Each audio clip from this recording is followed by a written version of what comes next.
نحمده ونصلي على رسوله الكريم أما بعد فأعوذ بالله من الشيطان الرجيم بسم الله الرحمن الرحيم ثلاثی مزید فی کے ابواب چل رہے ہیں جی.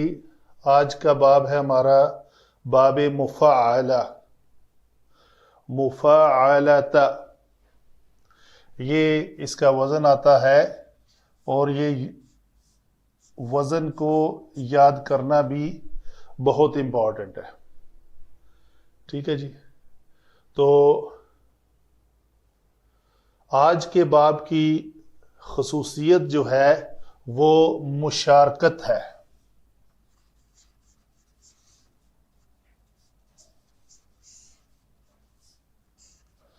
کسی کام کے کرنے میں دو اشخاص کی، دو پارٹیوں کی، دو گروہوں کی جو ہے وہ مشارکت ظاہر ہو تو اس کی خاصیت یہ ہے. قتل یقتل سے مراد ہے کہ اس نے قتل کیا، یقتل وہ قتل کرتا ہے. لیکن جب اسی لفظ کو فاعل کے وزن پہ قاتل کریں گے تو اس میں مشارکت پائی جائے گی. مشارکت اس سینس میں کہ وہ آپس میں جھگڑا کر رہے ہیں. ایک جو ہے وہ دوسرے کو قتل کر رہا ہے اور دوسرا جو ہے وہ پہلے کو قتل کرنے کی کوشش کر رہا ہے. تو مشارکت ہوگی ایک فعل میں. وہ فعل کون سا ہوگا؟ قتل. لیکن جب یہ ثلاثی مجرد میں ہوگا تو اس میں مشارکت نہیں پائی جائے گی. وہ صرف ایک بندہ اگر دوسرے کو قتل کر رہا ہے تو وہ اس معنی میں آئے گا. اچھا جی. گردان کے اعتبار سے ہم دیکھ لیتے ہیں کہ یہ فعل ماضی معروف ہے. اس میں فعل ماضی معروف کا جو وزن ہے وہ فا، عین اور لام کے درمیان ایک الف کا اضافہ کرنے سے یہ باب بن جاتا ہے. یعنی فا کے فوراً بعد ایک الف کا اضافہ کریں. مثلا قتل ہی ہے تو قاف کے فوراً بعد آپ کو ایک الف کا اضافہ کرنا پڑے گا تو وہ بن جائے گا قاتل. جاوزہ ہے تو ایک جیم کے فوراً بعد ایک الف کا اضافہ کریں گے تو وہ بن جائے گا جاوزہ. جاوزہ، جاوزہ. تو یہاں پہ وہ لفظ بن جائے گا جاوزہ، وہ دونوں چلے. ٹھیک ہے جی.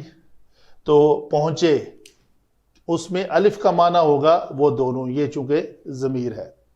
اگر یہاں پہ لفظ ہوگا تو اس کا معنی ضمیر جو ہے ہوا مستتر ہوگی. اس میں اس کا معنی ہوگا کہ قاتل، اس نے قتل کیا.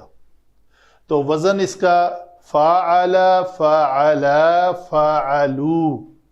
فاعلو میں یہ واو جو ہے وہ ضمیر ہے. میں کنٹینیوسلی اس کے اوپر بات کر رہا ہوں کہ ہر فعل کے اندر ضمیر کو میں نے علیحدہ لکھا ہوا ہے، فعل کو علیحدہ لکھا ہے. اور اگر مبنی نہ ہو تو اس میں اعراب آتے ہیں. اعراب والا فعل معرب ہوتا ہے تو جب معرب آتا ہے تو اس میں ایک خانے کا اضافہ ہو جاتا ہے، اس میں اعراب بھی لکھے جاتے ہیں. اور نیکسٹ جب کسی سبب سے اعراب ختم ہو جاتے ہیں تو ہم اس اعراب کو ڈیلیٹ کر دیتے ہیں. تو پتہ چل جاتا ہے کہ ہم اعراب کے خانے میں جو کچھ لکھا ہوا ہے صرف اس کو ختم کرنا ہے عامل کے آنے سے. تیسرا کلمہ ہے جی فاعلت،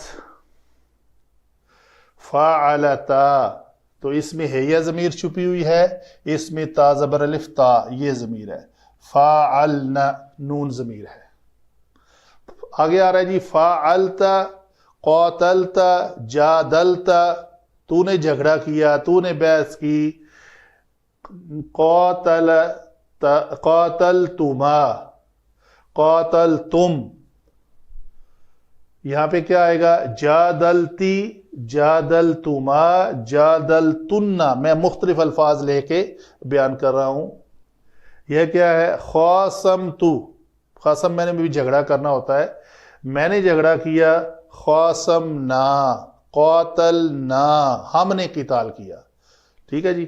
تو یہ لفظ فعل ماضی واحد مذکر غائب جس میں فعل اور فاعل دونوں مل کر ایک فعل ماضی وجود میں آتا ہے.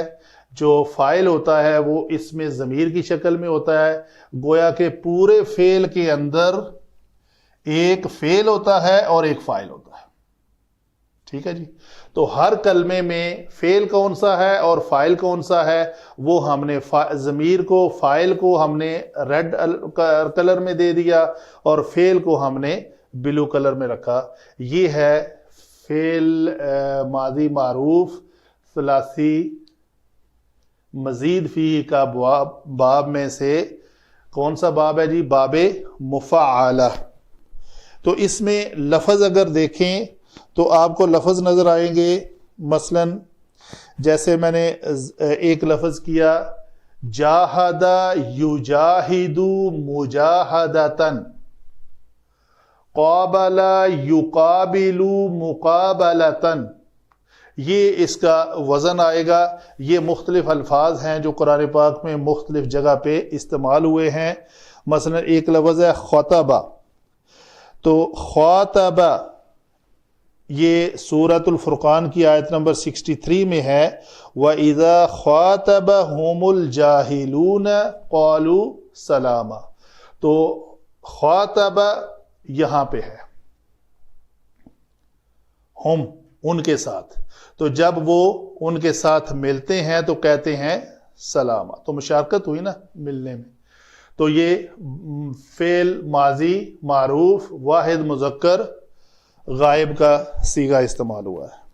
وما علینا الا البلاغ المبین.